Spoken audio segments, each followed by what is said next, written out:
What's your emergency? I'd like to report a murder. HBOMax just murdered Amazon's Rings of Power. Again.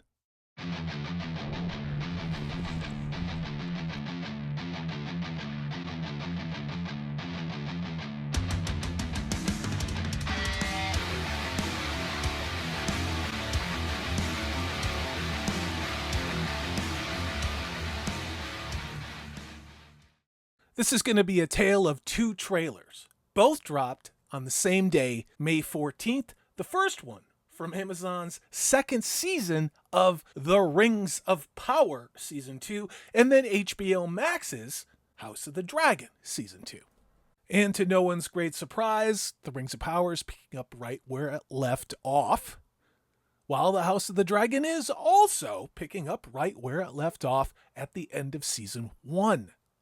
It's no great secret that, for all intents and purposes by any objective measure, what Amazon did with some appendices from Tolkien in creating the Rings of Power doesn't feel like Middle-earth. These characters don't act like what we want in Middle-earth. It doesn't look like Middle-earth.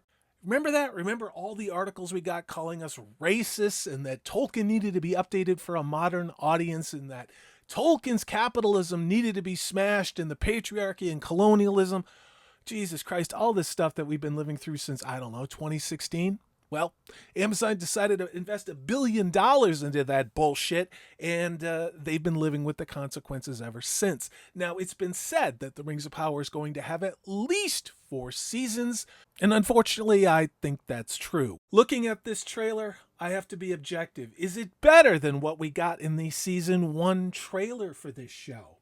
No, it's not, and here's the reason why. This entire trailer looks like it's shot at Hogwarts. This looks like Harry Potter in the Deathly Hallows Part 3. I'm not sure what they were going for. I guess they didn't want that big, bright, absolutely full of shit, this is not Middle-earth world in Season 1, and instead they've got this dim, dark, gloomy Hogwarts. This is not Tolkien in any goddamn way in Season 2. We got ridiculous elf backflip circus monkey Spider-Man, a reindeer Puerto Rican elf guy. Of course we get what's her name, the one who was a fucking victim before the show came out, that one British actress who wants to talk about her race and her ethnicity and all the horseshit that has nothing to fucking do with her character, but here we are. And then we got a lot of sexy Sauron, which I know Ms. Martin uses.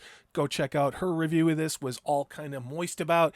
And then we have Warrior Gladriel back in the saddle, and we've got Beta Femboy Elrond. What is there to say about this? It's pretty much the same. Every goddamn thing that you hated about Season 1, only it looks darker, and like Harry Potter should be saying expecto bullshitum in this trailer. That brings us to Season 2 of The House of the Dragon. Now, I gave that a 7, I think, 0.25 out of 10. I thought it was pretty good. I didn't think it was great, and I stand by that. In comparison to The Rings of Power, it was an effing masterpiece, but that's not hard to do.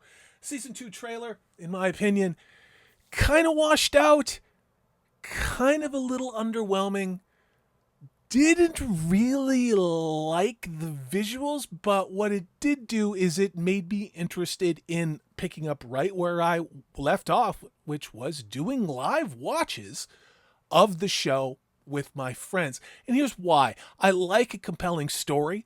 I liked the characters that we had. I know there are some women that I watched this with, Purple Valkyrie in particular, who hates the female characters on the show, and I guess I can understand that. We had that one annoying woman who wanted to say she was a they, them, when, come on, it's a chick, and whatever, kiss my ass. But I am looking forward to this battle of the black and the green. And I'm not alone in that.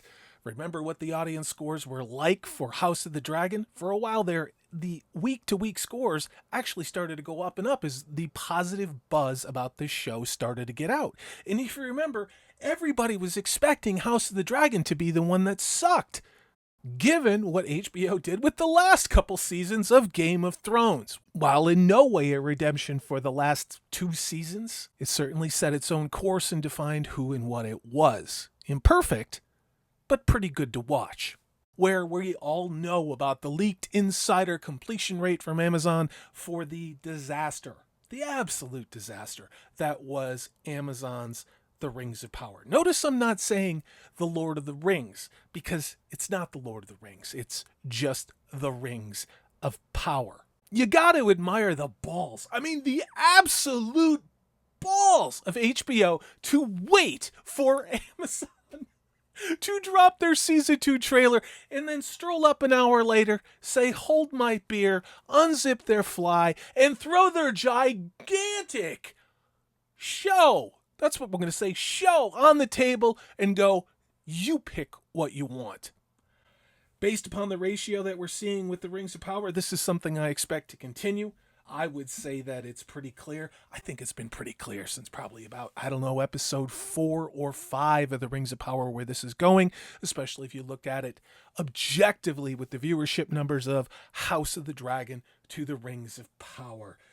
Again, this is $1 billion investment by Bezos. There are multiple shows that have been alleged to have been canceled by Amazon because of the lack of performance and the lack of drawing new viewers to Amazon Prime Video that this whole Rings of Power was supposed to create. And what has it done? It's actually come pretty close to blowing up their entire studio plans. Where do I expect things to go from here? Well, for the House of the Dragon, if it was me, I would do a semi-humble but entirely grinning while laughing at the competition publicity run. I would talk about how we welcome the fans back, how we can't wait for more people to discover season 1 and to watch us in season 2 as we continue this show, which is beloved as a weekly watch by fans.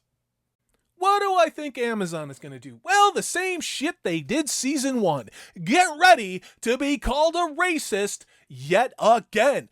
The actress that whatever she is, whatever ethnicity, the one that's the victim that plays Disa, she's going to be more of a victim. You're going to be called every goddamn name in the book. Same thing with the Puerto Rican elf or whatever the hell it is that they told us he was. Okay? Same thing. He's going to be a victim. The reason why is everyone's a goddamn racist. Everyone's this. Everyone's that. Amazon is not going to change what they are doing. Okay? Not as long as Jennifer Sulky is there. This is going nowhere. I think Amazon would rather bankrupt their own studio and go to having budgets of using sock puppets and popsicle sticks glued together as long as the message was diversity, equity, and inclusion and full of commie and trans allegories. That's what's most important to them. It sure as hell is not artistic integrity. It sure as hell is not telling a 3 or 4 act play. It sure as hell is not the hero's journey or doing any recognizable archetypes to Western civilization. What happened with the Wheel of Time after season 1 when it lost over 60% of the audience? That audience did not come back for season 2. As a matter of fact, it was even lower than the people who showed up for the last episode, and the same downward trend continued through all 8 episodes. I believe it lost over 50% of those diminished viewers, the lowest point of season 1. I would expect that to be the case for Amazon's Rings of Power as well. What do you think? You tell me in the comments below. As ever, I'm Salty Traveling C. You have a good one.